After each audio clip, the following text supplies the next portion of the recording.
great Muslim scholar, al-Attas, with special reference to his book called Islam dalam Sejarah dan Kebudayaan Melayu, or in English, Islam in the history and the cultural history of Malay.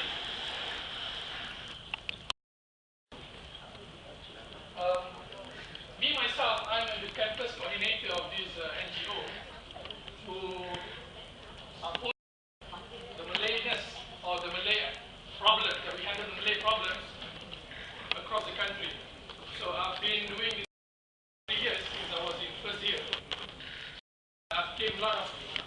I come to a lot of things that I think worth sharing with all of you today.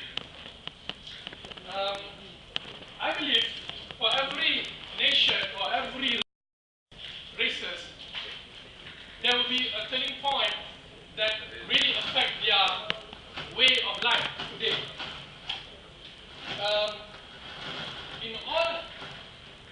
In all history of the third world countries especially, we have been colonized before, and this is the most important turning point that we should know, that we are once a colonized people. But the colonialism process, penjajahan, tidak berakhir. The process has not ended yet, because now we are being confronted by new form of colonialism called neo-colonialism. More or less, not like in physical sense, but in a sense of cultural thinking and other influential mediums. As you can see, we've been colonized in terms of our consumerism identity. We can see European products, American products, and you see these are the most biggest companies in the world, and the Fortune top 10, they are bigger than the African GDP, the continent itself. That's how powerful they are in the world today. So, I would like to shift to the main idea of our discourse today. According to Martin Heidegger, this is the Nazi philosopher of Hitler. He said that when he tried to formulate the identity of being German and European, he said that the European and the must pick one starting point in their historical timeline to choose where to start to define themselves.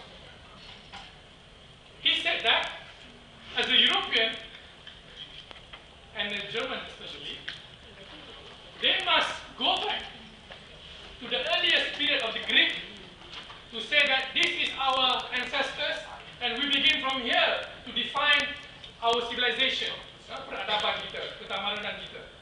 So this is what Martin Heidegger said. And if you go to Europe or America, or you go watch the movies, you see that universities, all the architectures, the motto are all in Latin, or perhaps Roman, Greco-Roman kind of arts. So that's proof enough how they value their heritage. Well, we want to be great, we want to achieve 2020, we want to be one Malaysia and everything. That's, most of it is like we trying to create history.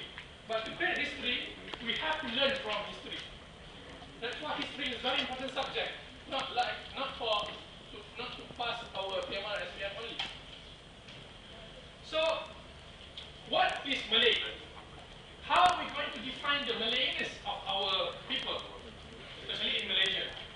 So, according to this intellectual, the meaning of being Malay is being described in his book that I showed just now. This book called Islam, Sejarah dan Kebudayaan Melayu. This book was published as the monograph series of professorship lecture of UTM, the first professorship lecture that for UTM in 79, if I'm not mistaken. So this book for me create or give us the same impression like what Heidegger mentioned before. As you can see in the cover of the book, this is a chicken or rooster being designed by the intellectual himself. It means, with private discussion with the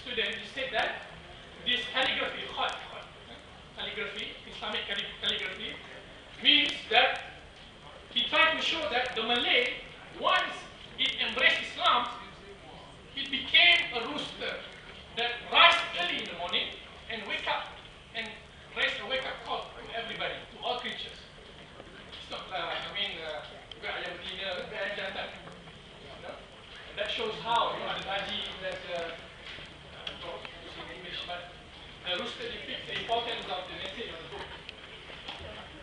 And the book talks about the process of Islamization, of Islaman, across this Malay-Indonesian archipelago. And also some part of the Philippines before the Crusaders came, the Spanish government, the American. You can see in the old pictures depicted by our artists, Malacca was once very prosperous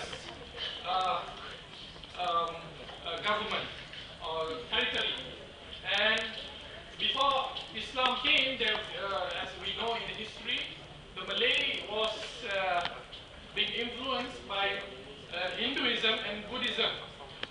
But according to Prof. Al-Attas, the influence is not really big compared to what Islam had given to the Malay today. Because those Hinduism and Buddhism influence were strictly confined to the loyalty to the leaders or to the government, not to the common people. That's why we rarely heard any great achievement from about the Malay before they become Muslims. And if you read history book or history textbook in Form 1, Form 2, if I'm not mistaken, you came across his name when he proposed the theory of Islamization. Some Orientalists said Islam came from China, some said from India, but he said that no, both might be correct, but the most correct one is Islam came from the original source itself, which is from the Arab, from Yemen especially, from Hadramaut. That's our ancestors. So the Malay received Islam not in superficial sense, but from the great source, which means the Sahaba, like what being propagated in China and other parts of the world, they have planned. They want to come here to this island